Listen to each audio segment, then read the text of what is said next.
Hello, hello, hello. Gerald Claudio here. Sa video na to, ang i-discuss o pag-uusapan natin, bakit ba hindi nagiging focus ang pagbebenta ng product sa network marketing?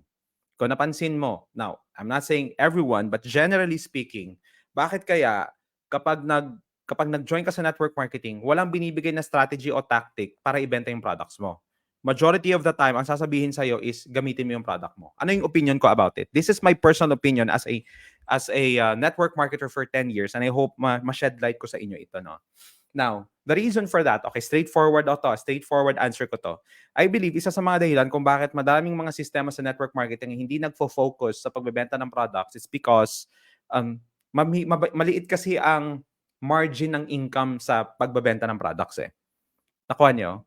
The biggest income in network marketing is to really build an organization. Like for example, you build an organization, you recruit somebody, and yung ni-recruit mo, tinuruan mo kung paano mag-build, and then that multiplies. So, what I just don't understand is bakit hindi nabibigyan ng sistema? Because majority of the time, lalo na kung nasa product-based ka na network marketing or service-based, may products ka eh. So, ang palaging sinasabi ng mga appliances, sige, gamitin mo lang siya i-consume. Okay yun kung yung package mo is basic package, like mababa lang yung package mo. Pero kung yung package mo, umabot ka na ng mga 50,000, 100,000, or more than 6 figures na yung sinalabas mo ng capital, hindi mo na kayang inumin lahat yun. Or hindi mo na kayang i-consume lahat yun. But even ako personally, no, when I realized that, sabi ko, this has to change in my organization. In my team, in my organization, kailangan tong mabago. Ano ibig kong sabihin? What I mean is, uh, if someone comes in and join my team, join my organization, kailangan maturuan ko 'to ng tama kung papaano siya magbenta ng products. Kasi bakit? Isa sa mga basic na tatanungin ng bagong associate is, 'pag nag-join 'yan, aanhin ko 'tong product ko, tama ba? Aanhin ko 'tong products ko.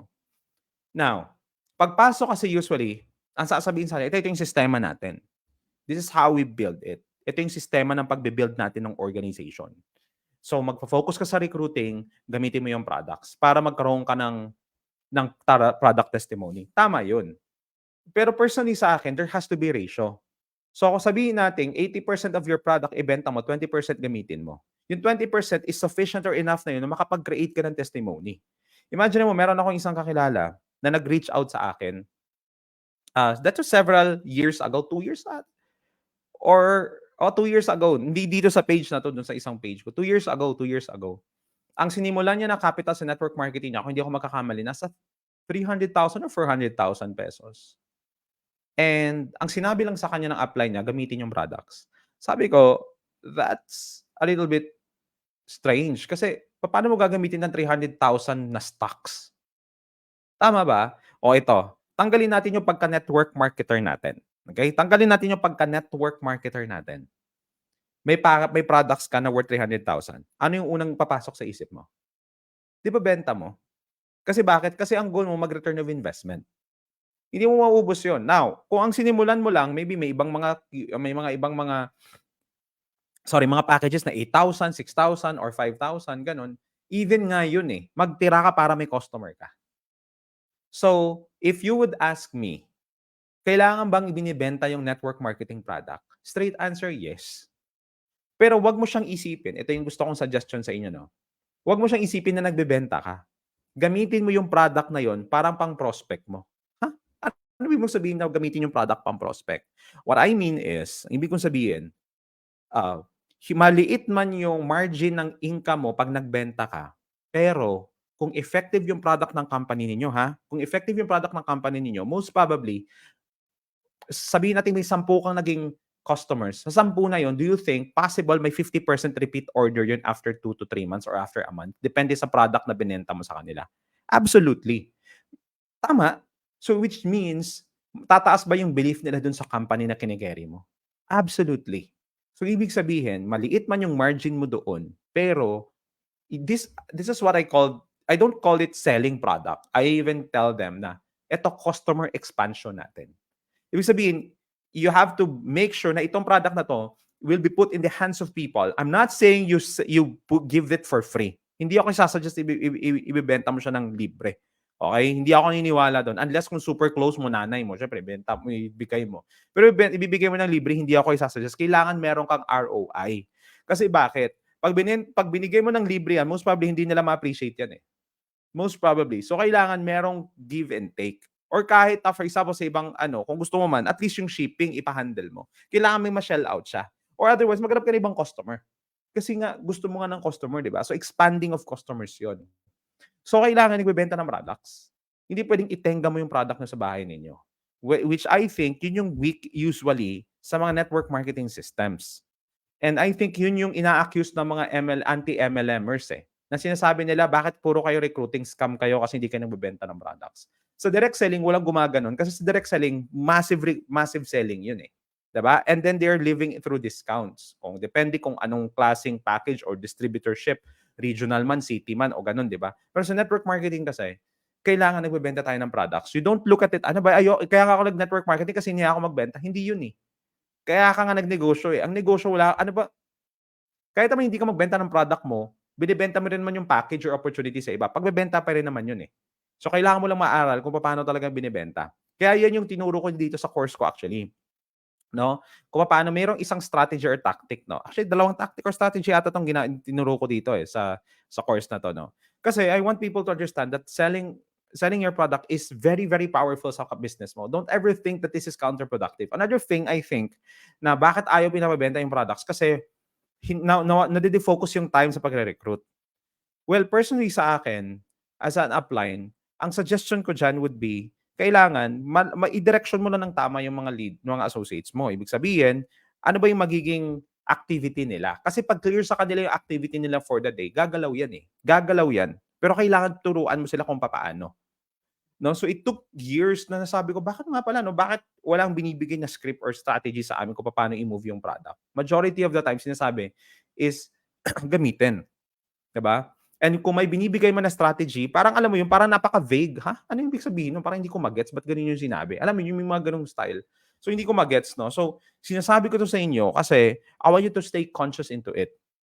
Gusto mo bang magstay yung bago mong sign up? Hindi po puwede, alam mo, kasi hindi kasi ako, Gerard, 'yan ang turo sa amin, eh, talagang 'yun ang mind setting sa'min. Nandun na ako, pero I want you to be on your senses. Gamitin mo yung senses mo. Ano yung mas maganda? Ano yung magpapa-stay sa bago mong sign up? Yung mag-return of investment siya 2 weeks or 1 week kasi tinuruan mo siya kung paano siya magkaroon ng customer? Or after 4 weeks or one month or 2 months, walang nangyari sa product niya, natenga lang yung product, wala kang tinuro sa kanya. Sa tingin ninyo, may tanong ako sa inyo, saan sa dalawa yung mas okay?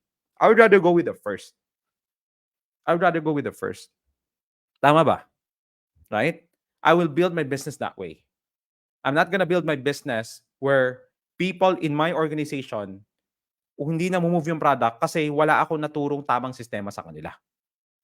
So if you're the upline or magiging upline ka, for most probably, if you wanted to be successful network marketing, kailangan maging upline ka. Right?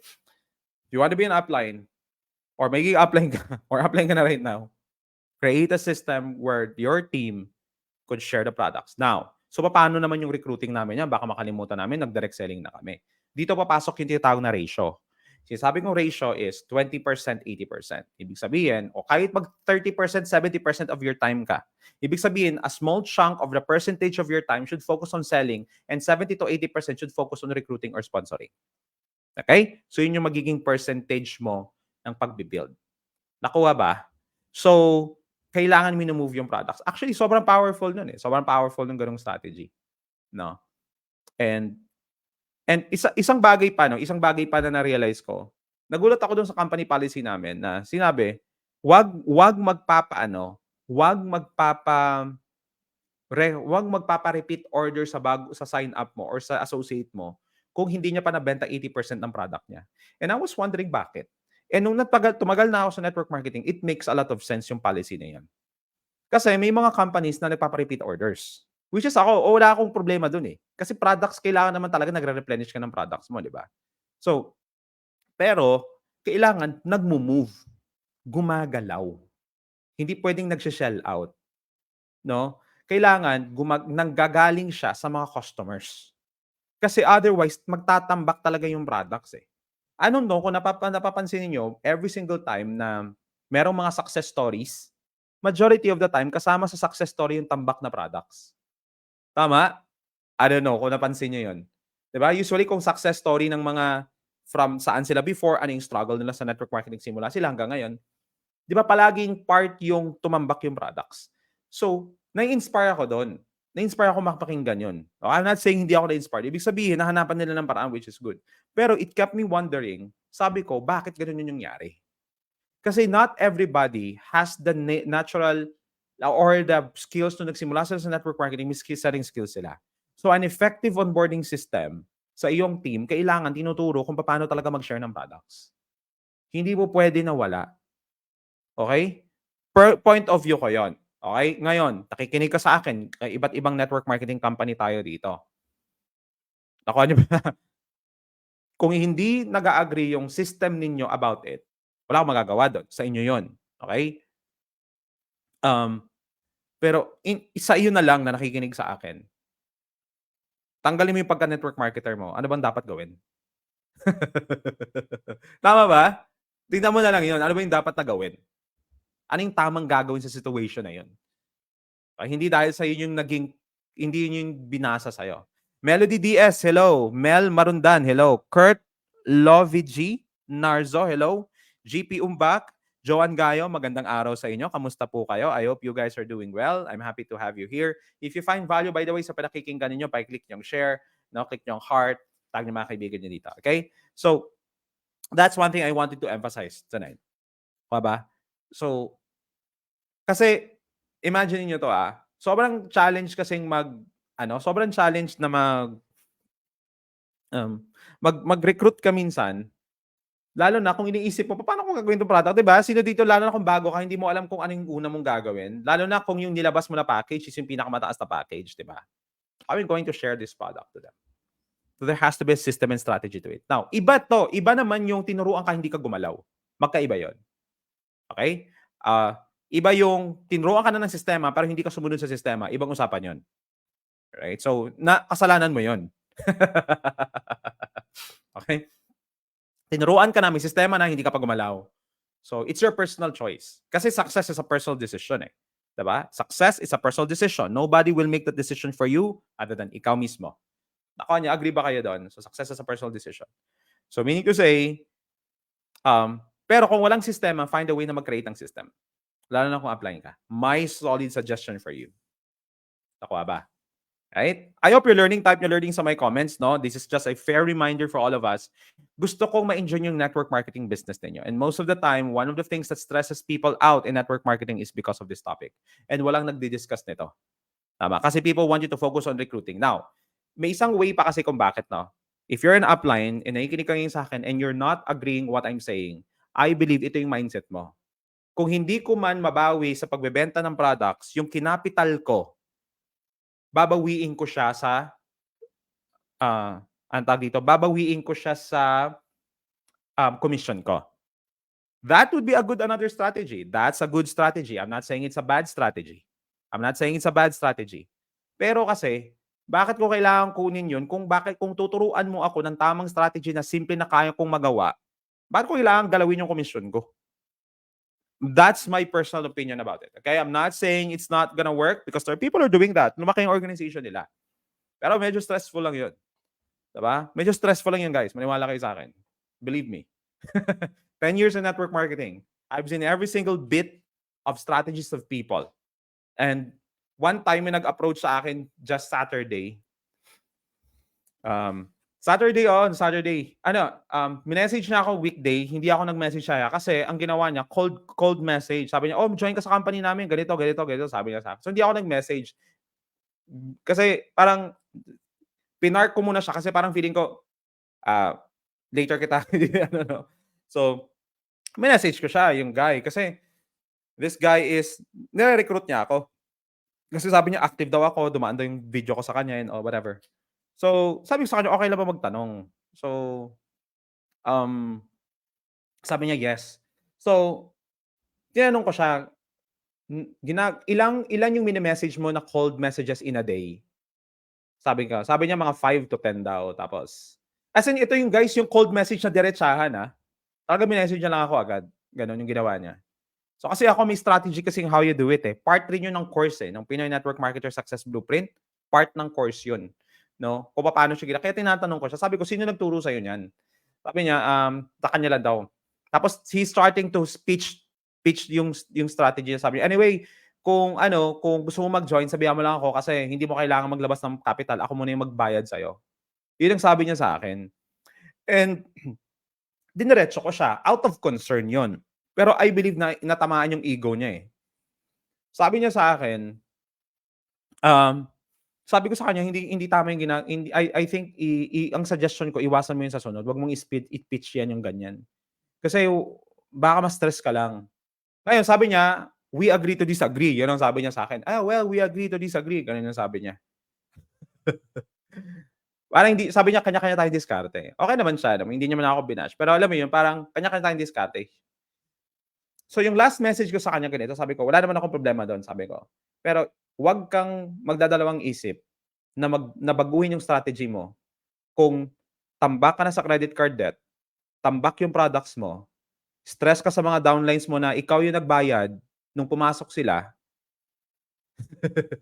tapos hindi sila gumagalaw as you expect them na gumalaw, 'wag kang mag-hesitate na magbago ng strategy."